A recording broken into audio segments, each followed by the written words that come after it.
Alors, si mon ordinateur ne dit pas de bêtises, nous sommes normalement le 19 juillet 2025 et j'aime bien ce que fait Christian Combaz avec ses vidéos où il fait intervenir des gens qu'on ne voit jamais. Euh, c'est un style agréable. Et il se trouve que là, comme je suis assigné à résidence, puisque je n'ai pas le droit de quitter le lieu où je suis, j'en profite puisque j'ai pas mal de gens qui viennent me voir ici en Charente et j'en profite un peu d'avoir ici tout un tas de gens avec qui on vient de faire un excellent repas et pour exprimer quelques idées que je n'ai pas encore exprimées et en plus pour répondre aussi un petit peu au schéma de ces trois discours qu'on a entendus récemment.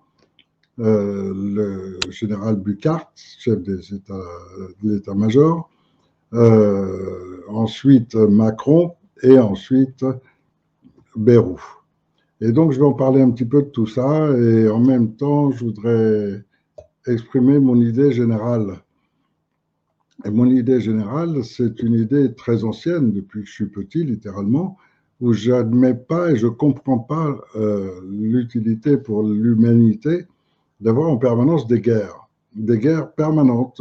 Je suis né en 55 et donc peu après la guerre et qui imprégnait déjà mes parents, mes grands-parents qui ont été déportés en Allemagne et pas mal de gens et c'était encore le langage courant. Donc euh, on commençait cette période qu'on a appelée ensuite les Trente Glorieuses et on est tous imprégnés de tout cela.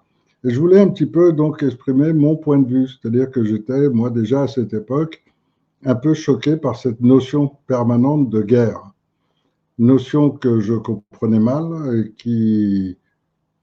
qui s'est raffermie à force de parler avec des gens qui en revenaient, des gens qui en parlaient entre eux et que j'écoutais, et beaucoup d'amis juifs en particulier, où je me disais, il y a une différence énorme entre ce qu'on me raconte, ce que j'entends de réalité, et puis ce que nous disent les médias. Et en même temps, je n'arrêtais pas de penser au schéma de l'humanité tout entière sur cette planète. Et en pensant à ce schéma global de l'humanité, je me suis un petit peu informé, parce que je grandis. J'ai cherché un peu à comprendre et à savoir un peu mieux sur ce qui se passait dans les autres peuples. Et j'ai découvert des peuples comme l'Amérique du Nord. L'Amérique du Nord, jusque en fait une grande partie de l'Amérique centrale, c'était que des Indiens. Et ces Indiens n'avaient pas de frontières. Il y avait des Cheyennes, il y avait des Sioux, il y avait des Cherokees, il y avait des dizaines, des centaines de peuplades différentes. Et ces centaines de peuplades différentes n'avaient aucune frontière. Il n'y avait pas de barrage, il n'y avait pas de. Les seuls barrages, les seules différences d'un peuple à l'autre, c'était les frontières naturelles. Il y avait un grand canyon, il y avait des montagnes, il y avait une rivière qui définissait notre territoire. Nous, on est Cheyenne, voilà, notre territoire, il est bordé par tel. Et là, on menait notre vie normale. Et je retrouve le même schéma en Indonésie, je le retrouve en Australie, je le retrouve en Afrique. Et en Afrique, c'est la même chose. Des centaines de peuplades différentes. Chaque groupe ethnique a son langage, a sa culture. Certains d'entre eux ont une culture extrêmement ancienne, comme les Dogons, dont le calendrier commence 40 000 ans avant Jésus-Christ, donc qui seraient nos aînés complets sur le plan géographique historique actuel. Et donc, de tout cela, je me suis dit, bon, pourquoi est-ce que dans nos pays, maintenant, ce sont des frontières, ce sont des différences énormes? Et j'ai essayé de comprendre tout ça. Et puis, quand j'ai un peu compris tous ces schémas, je me suis dit que ce serait bien qu'il y ait un nouvel ordre mondial. Et ça, je le pense depuis que j'ai l'âge de 15 ans, qu'il y ait un ordre mondial, c'est-à-dire une organisation mondiale qui fait que les guerres ne soient plus possibles et qu'on puisse vivre tous en paix. Alors, Ça, c'est une réflexion d'enfant à ce moment-là. Et puis ensuite, on rentre dans la vie professionnelle, on rentre dans la vie sociale du pays où on est né. Et en même temps, on essaye de comprendre tous les schémas qui nous entourent. Or, il y avait énormément de racisme à cette époque. Et j'ai essayé de comprendre le racisme. Or, en essayant de comprendre le racisme, j'ai découvert beaucoup de choses qu'on ne m'avait pas dit. J'ai découvert que quand à l'école, on m'a amené pour la première fois dans notre école un petit enfant noir et que la supérieure, c'était une école catholique, la supérieure, qui est une brave femme certainement, nous a demandé de le considérer comme un enfant normal. Or, rien que l'expression en elle-même, maintenant avec le recul, je me dis c'est fantastique, le conditionnement auquel tout le monde est soumis. Et pour elle, c'était faire un acte magistral que de demander à tout le monde d'être gentil avec lui et de le traiter comme un enfant normal, comme s'il n'était pas normal, justement. Et je crois que quand on réfléchit profondément aux choses dont on a été convaincu par notre enfance, par nos parents qui eux-mêmes étaient formatés par la société dans laquelle ils vivaient, je crois qu'on change complètement de façon de penser. Et changer de façon de penser quand on a un concept de base profond tel que la paix sur Terre, alors ça amène à changer tous nos réflexes, tous nos conditionnements, toutes nos réflexions sur le monde et sur ce qui se passe. Depuis, on a vu les guerres sans arrêt fomentées, toujours par les Américains, et on se demande pourquoi c'est toujours les Américains qui ont fomenté les guerres de Corée, les guerres du Vietnam, ensuite le Moyen-Orient. Et tout cela amène à se poser des vraies questions. Et puis, tout récemment, on a eu un discours organisé, une structure pensée par des gens qui n'ont rien à voir avec ceux qui nous les annoncent. Et ça, j'insiste bien là-dessus, ceux qui rédigent ces discours ont prévu un discours en 3 parties. D'abord, un militaire pour faire peur aux gens, pour leur dire attention, la Russie est déjà aux portes de la France, et leur faire croire qu'on est menacé par la Russie. Tout de suite après, un discours de Macron qui est, lui, organisé sur 4 passages. Un premier passage où il affirme aux militaires « Ne vous inquiétez pas de la crise économique, pour vous, il y aura de l'argent, il y aura des armes, il y aura tous les retards qui aujourd'hui sont en cours vont être payés et vous allez toucher vos primes ». Donc, il réunit l'état-major dirigeant de l'armée française pour être sûr de pouvoir compter sur eux. C'est-à-dire que là, il nous rappelle que la corruption est ce qui mène le monde. Il nous rappelle, et ça, il ne voulait pas le faire, mais il n'en est pas conscient. Mais tous les gens qui sont conscients se disent donc c'est toujours la corruption qui sert à mener le monde. Je vous promets de l'argent, je vous promets des avantages, et en échange, vous me servez fidèlement. Alors, on a ce discours fabuleux de Macron qui passe de cela à ensuite, mais pour vous payer, il va falloir que les Français fassent un gros effort, bien sûr, et pour ça, vous allez avoir Bayrou qui va vous expliquer comment dans peu de temps, donc c'était bien préparé tout ça. Et puis, il termine toujours en disant, mais rappelez-vous, moi, M-O-A, accent circonflexe, moi, Emmanuel Macron, roi empereur de France, je vais prendre la direction de l'Europe et mener cette guerre pour vous à vos côtés. Je vais me planquer dans mon bunker et je vais envoyer tous les cons se faire massacrer. Mais bon, ça, il ne vous le dit pas. Et ce Macron termine par je vais dans l'Europe. Et donc, en clair, il annonce qu'il y a 2 événements qui peuvent déclencher la guerre pour la France. C'est la Russie à nos portes, donc ça c'est le premier ennemi. Mais si, malgré toutes les provocations, on n'arrive pas à ce que la Russie nous attaque, alors il nous reste toujours le secours permanent, le terrorisme islamiste. Et donc, l'outil majeur de Macron, comme toutes les tyrannies, c'est utiliser la peur.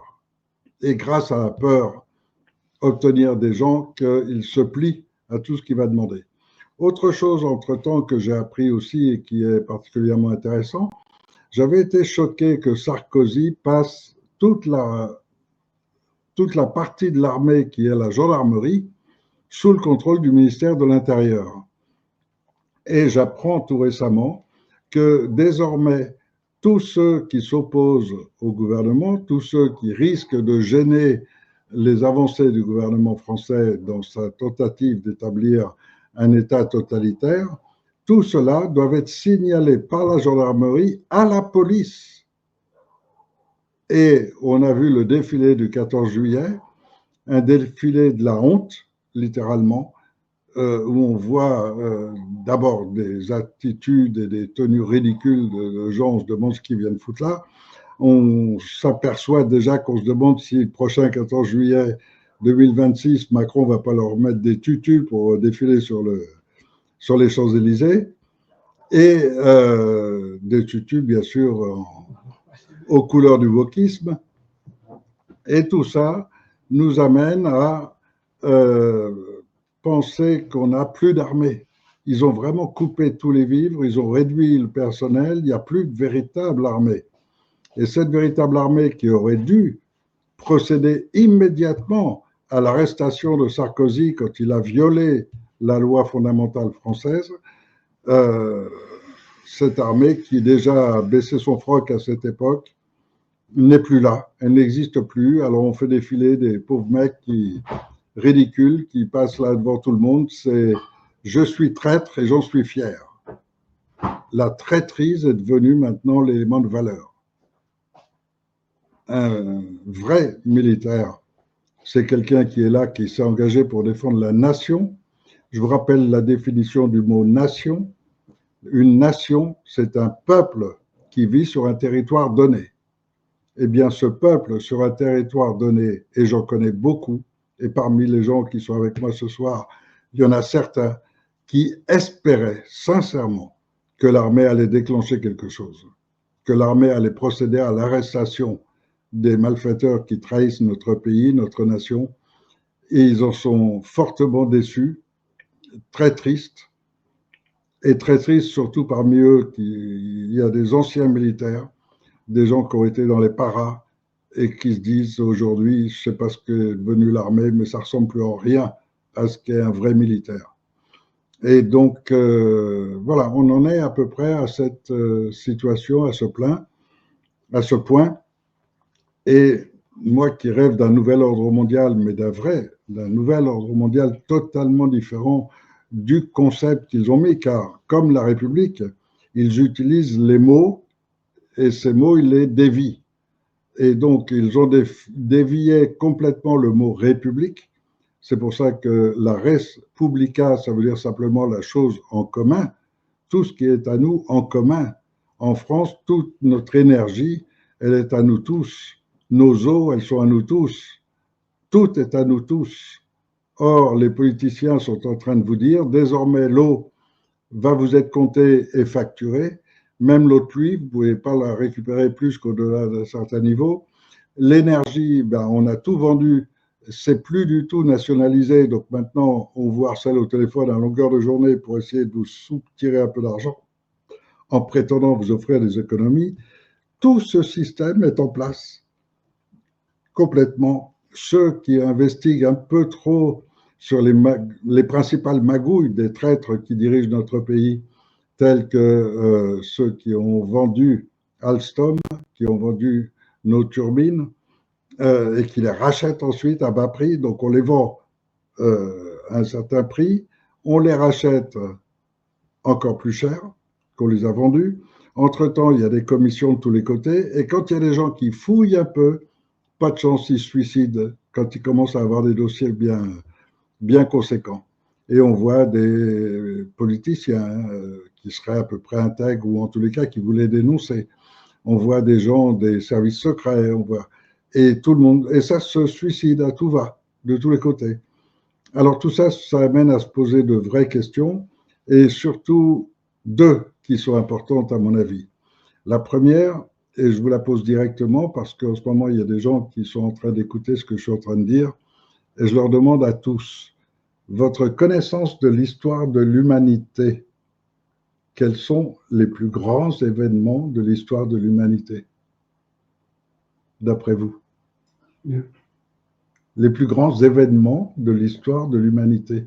Qu'est-ce qui a marqué des changements radicaux, mondiaux? C'est le mélange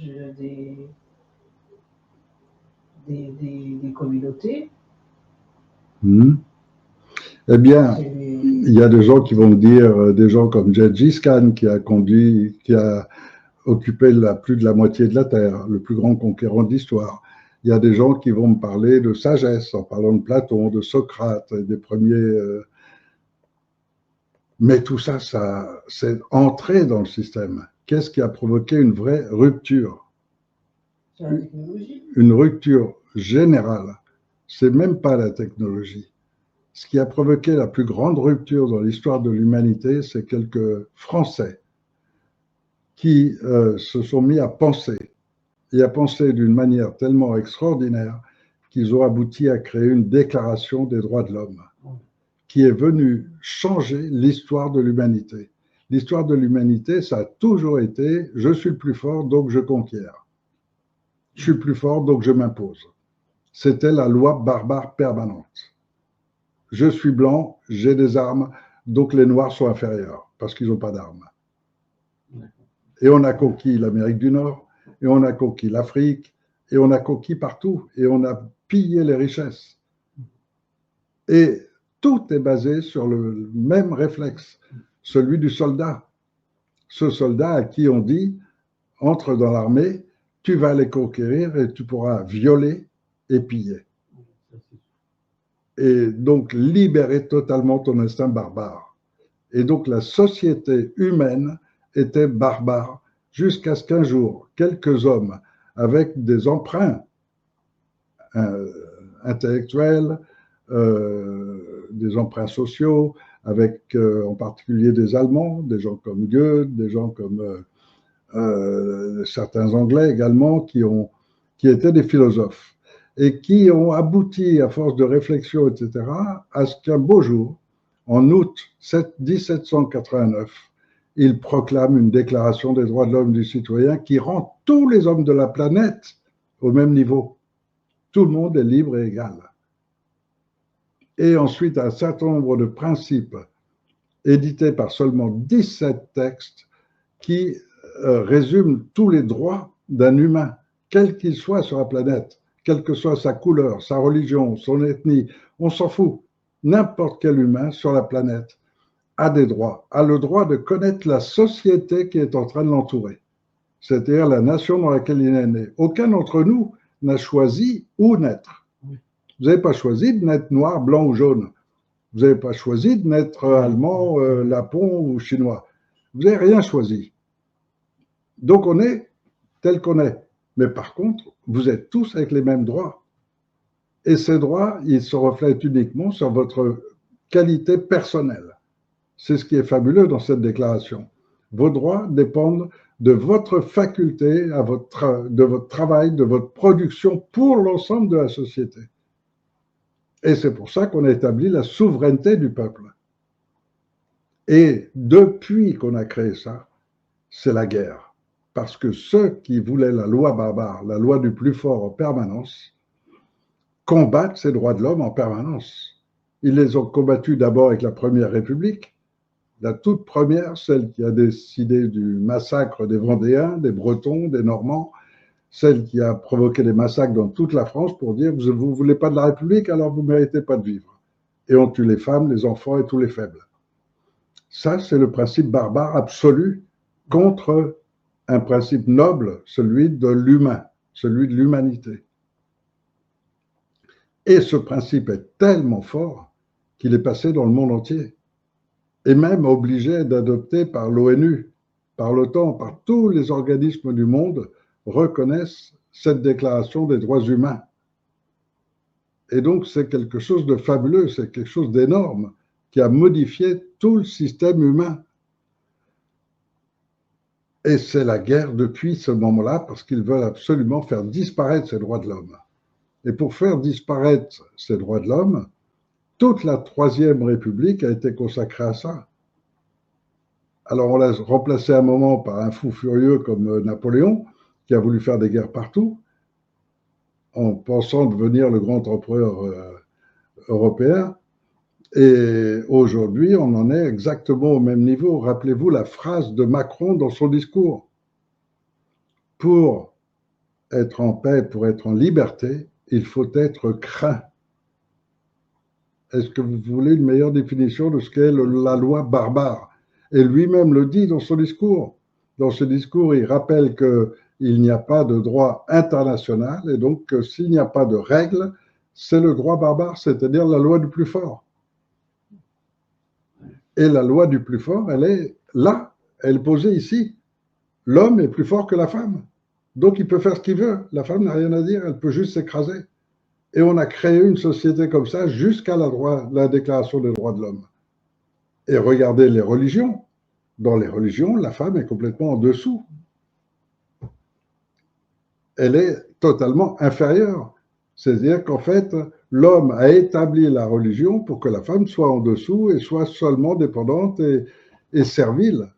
Elle n'a pas d'autre droit.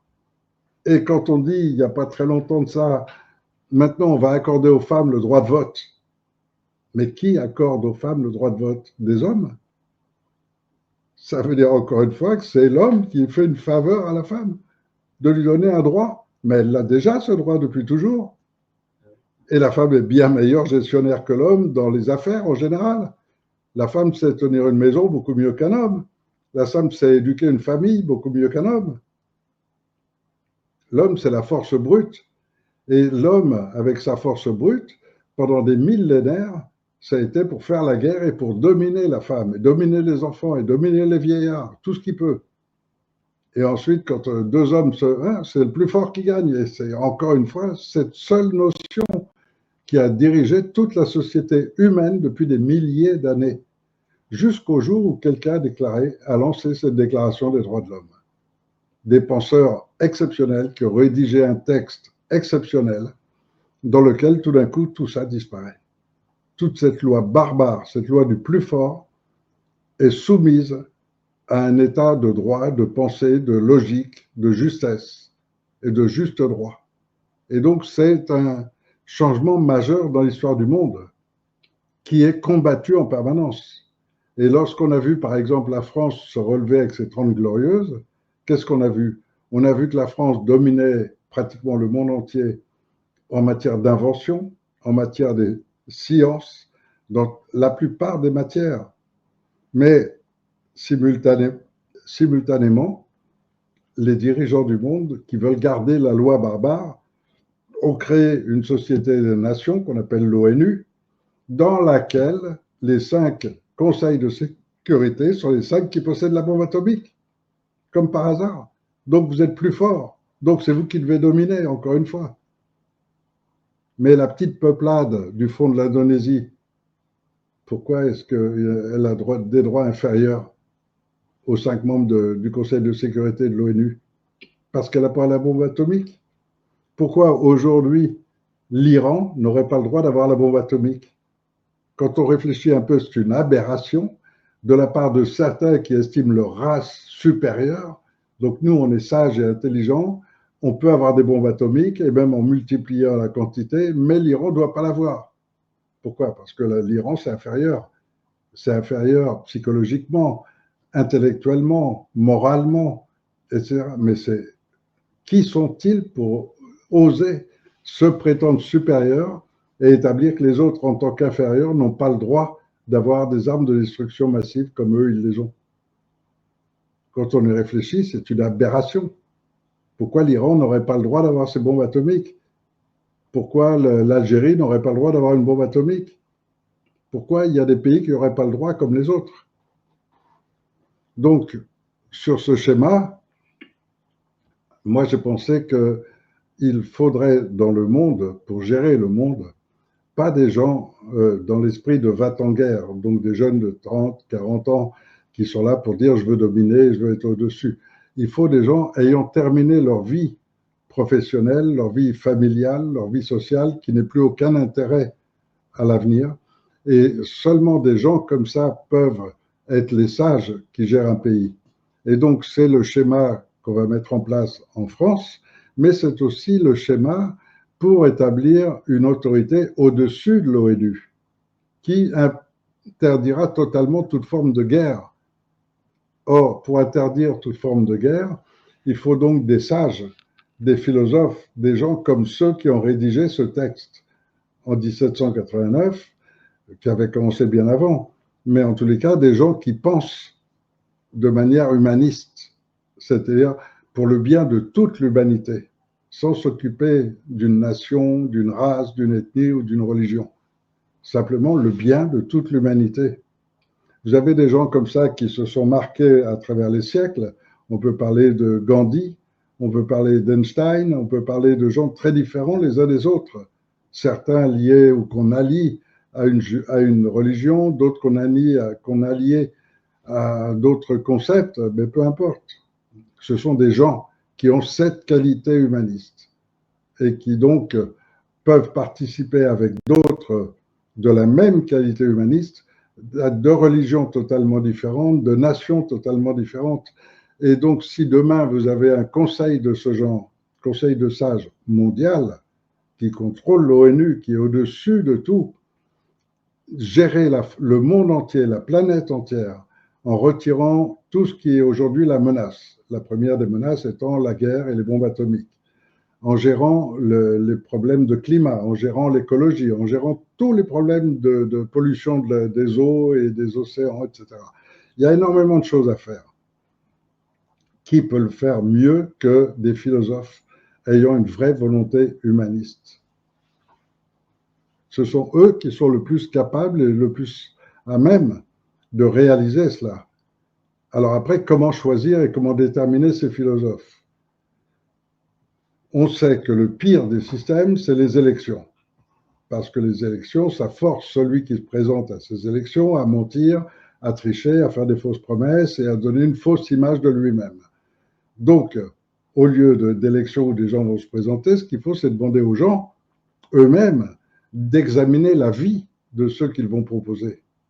Et donc de laisser simplement toute la nation, c'est-à-dire l'ensemble du peuple, choisir eux-mêmes directement. Parce que d'une manière ou d'une autre, ces philosophes se font connaître, soit par leurs relations, et donc par d'autres qui vont parler d'eux, soit par des documentaires. Aujourd'hui, dans notre monde actuel, où la télévision et les réseaux sociaux servent à présenter ce type de documentaires, soit par leurs ouvrages, mais d'une manière ou d'une autre, on les connaît. On sait qui est valable dans quel domaine.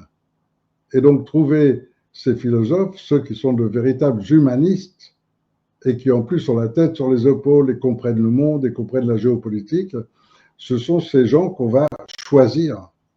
Si nous, en France, on doit choisir 2 ou 3 ou 4 de ces philosophes, on ne va pas prendre un seul politicien. Il n'y en a aucun qu'on mériterait de mettre à ce niveau-là. On ne va pas prendre un docteur, on ne va pas prendre des gens de... Non, ce qui nous intéresse, c'est des vrais humanistes.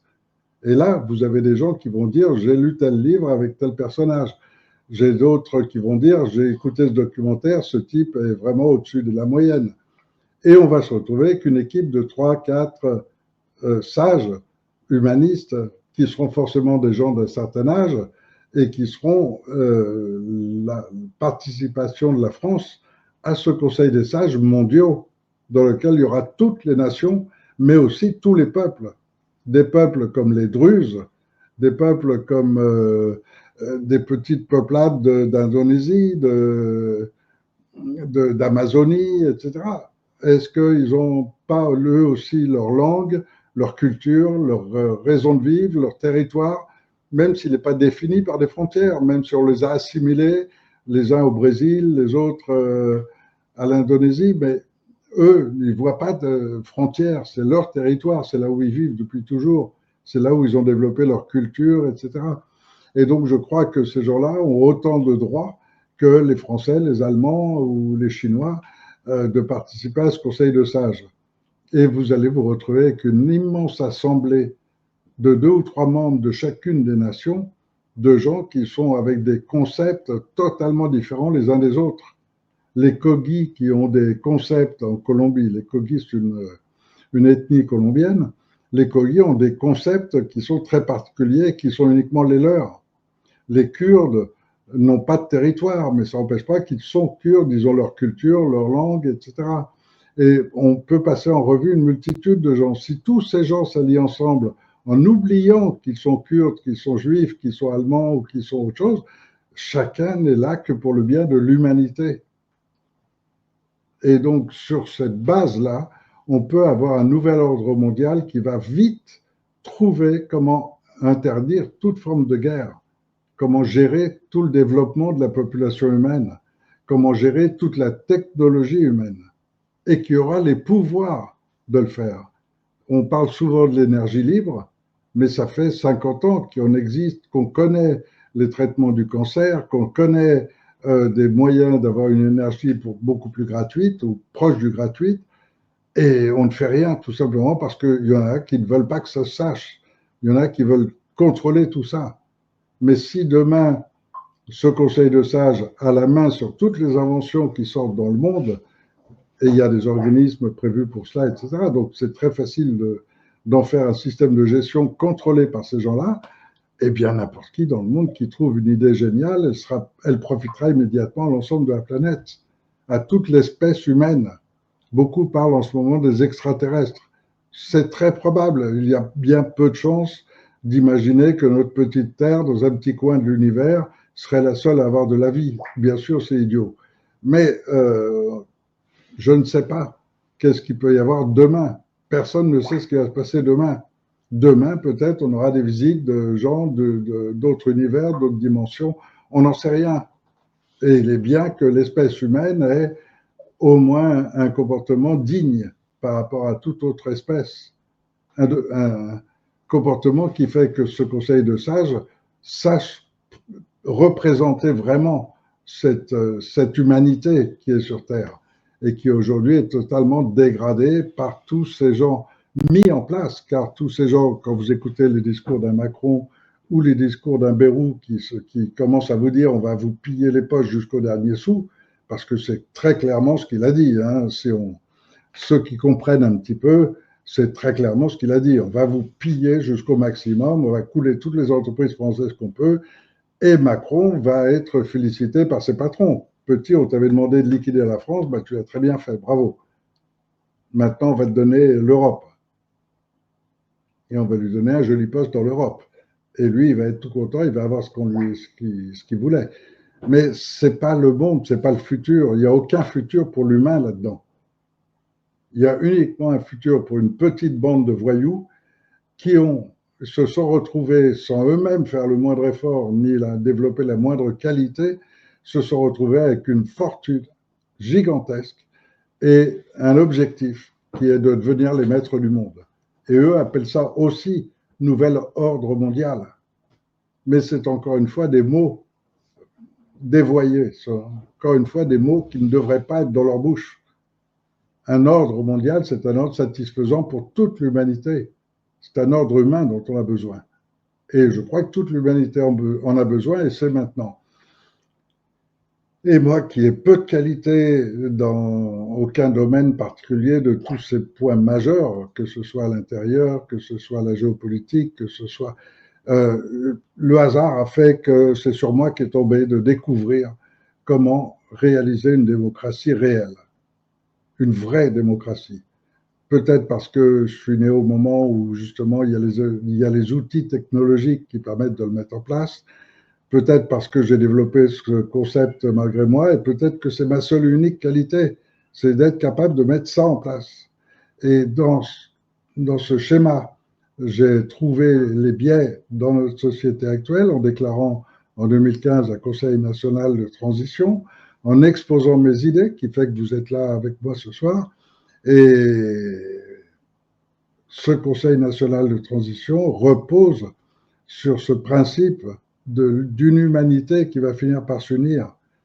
Et ce principe de montrer qu'un pays qui a retrouvé ses tripes, qui retrouve sa vraie qualité, celle d'un génie supérieur, que lui a donné la liberté, et une liberté acquise par ses droits de l'homme, qui a donné ce génie français du XXe siècle et du XIXe, je crois qu'aujourd'hui, ce même peuple qui se libère des politiciens, qui se libère du mensonge général et qui reconnaît les erreurs d'une république qui n'a plus rien de république, mais qui n'est qu'un système politicien servant les intérêts d'une petite plutocratie, d'une petite oligarchie, si on le reconnaît et qu'on l'admet, alors la France va devenir très vite un modèle pour le monde entier.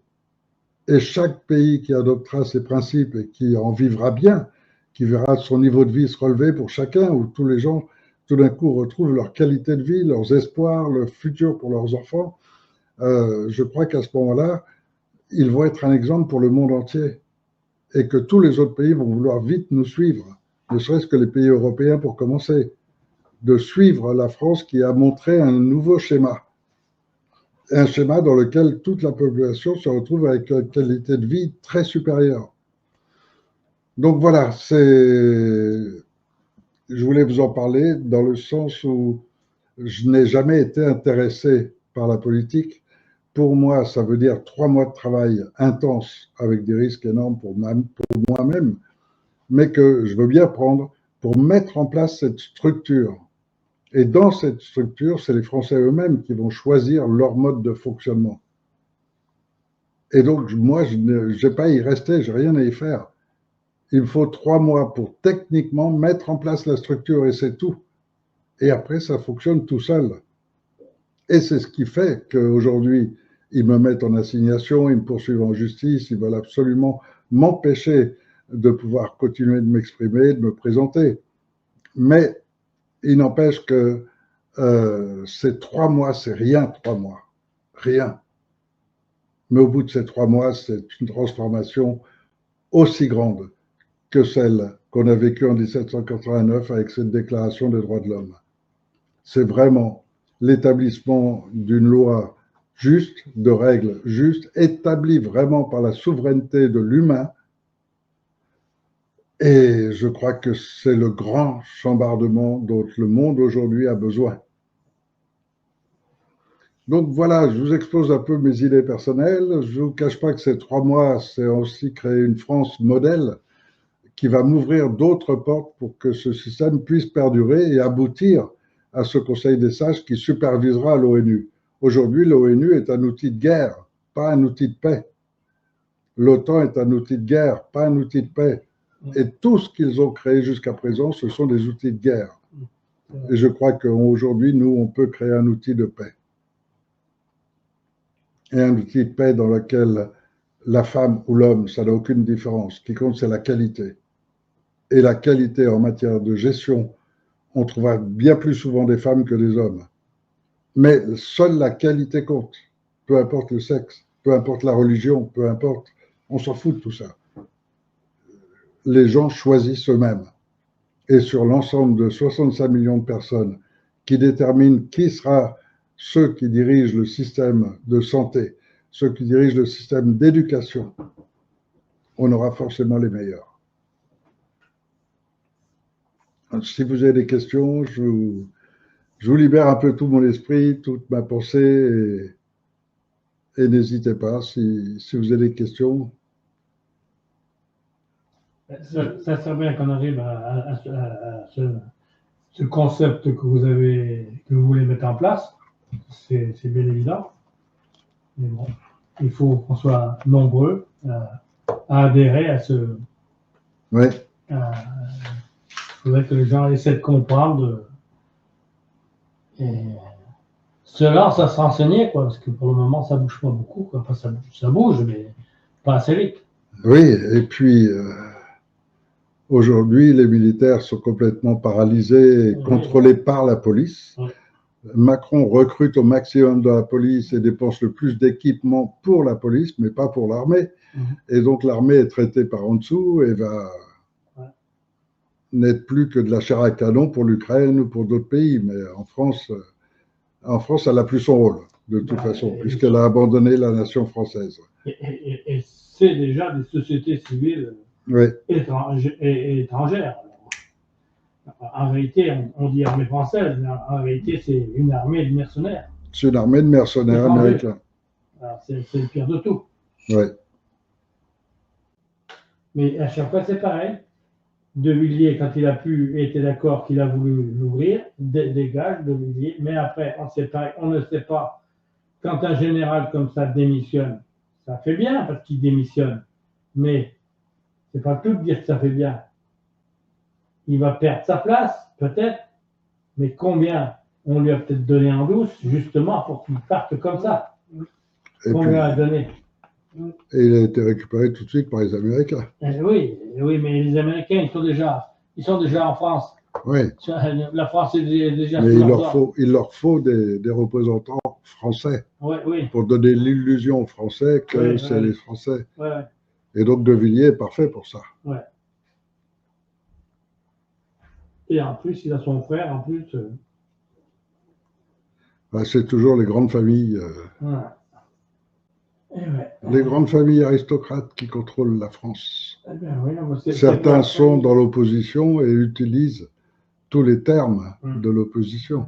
Moi, je ne jamais. C'est vrai qu'il faut retourner la situation, avoir notre armée propre, même si, bien sûr qu'il n'y a plus le nombre de personnes qu'il y avait dans le temps, il n'y en a peut-être plus l'utilité. Mais ils sont là. On ne veut pas faire la guerre. Ils sont là, simplement maintenant, ils s'appellent police. Oui. Non, mais nous, intérieurement, on est obligé d'avoir des gens Mais on pourrait très bien avoir une armée composée d'une grande partie de cette police qui est là uniquement pour le profit des politiciens, pour protéger les crapules qui sont en train de piller notre pays. Mais cette police, normalement, devrait être au service du peuple. Oui, c'est du peuple. Et donc, ils vont devenir des militaires. Oui. Bon. On attend qu'ils nous rejoignent et qu'ils fassent leur devoir, nous protéger, nous, le peuple souverain. Pour le moment, ils ne le font pas. Est-ce qu'ils ont conscience qu'ils... Là, ils n'ont pas conscience qu'ils sont contre nous. Et là, ils sont au service presque la mafia, quoi. Une mafia gouvernementale. Oui. Comment? Est-ce qu'ils connaissent les droits de l'homme? Est-ce qu'ils ont conscience? Non. La plupart, ils sont incultes. La plupart, on leur demande surtout de ne pas savoir. Oui. On leur demande obéis. Oui. Cours, parce qu'on demande de courir, marche au pas, fais ci, fais ça, et on les occupe toute la journée pour qu'ils ne bougent pas. C'est pour ça que les généraux touchent des primes aussi énormes. Parce qu'il faut arriver à les tenir tous bien comme des petits chiens, des petits toutous qui ne bougent pas. Mais qui n'ont pas de conscience. Et là, ils ont tous changé de régiment pour monter en grade, toujours en grade, et pour les garder dans leur système mafieux, quoi. Et on leur fait rêver à la carrière. Oui. Oui. Et pour la carrière, ils sacrifient père, mère, et ils sacrifient la vie française. Sans être conscients pour la plupart. Ils sont tous prêts à les faire tuer 80, 100 000 jeunes en Ukraine. Ils ont des enfants. Ah oui, mais dans leur tête, ils vont envoyer ceux des autres, mais pas les leurs. C'est ça, donc voilà, je voulais faire un petit point parce que ces discours sont extrêmement choquants. Le montage qui a été fait des 3 passages avec un général de l'armée pour faire peur, ensuite Macron et ensuite un Bayrou pour expliquer comment on va vous piller, c'est honteux, c'est prendre les gens pour des cons, mais vraiment pour des cons. Et je ne comprends pas que les gens ne réagissent pas plus que ça. Et il faut leur rappeler à tous qu'il y a un gouvernement légitime en France, c'est le leur. Et le leur existe juridiquement auprès de l'ONU.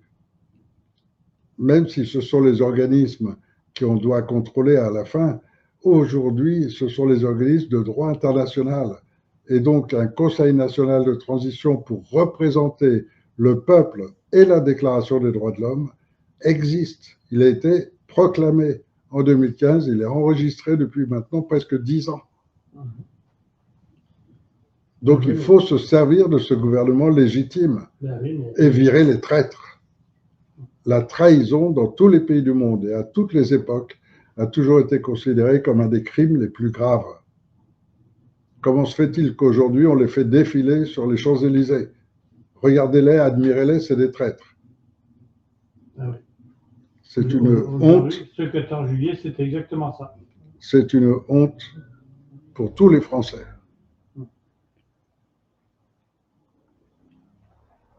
Voilà, je termine là-dessus. J'ai filmé en même temps qu'on en parlait. J'ai exposé mes idées un peu égoïstement. On en a parlé un petit peu à la fin et je termine un petit peu là-dessus la soirée qui se fait en fait avec des gens qui savent déjà tout ce que j'ai dit, puisqu'ils sont avec moi ici parce qu'ils le savent et qui participent de ce mouvement humaniste, parce qu'ils en veulent, parce qu'ils sont prêts à participer, à donner de leur vie pour réussir à mettre en place ce mouvement humaniste et changer les choses, à commencer par la France. Donc voilà, si vous trouvez que ça vaut la peine, que ces idées méritent quelque intérêt, transmettez cette vidéo, faites-la bouger, faites-la connaître. C'est notre seul moyen de diffusion. Et donc c'est entre vos mains.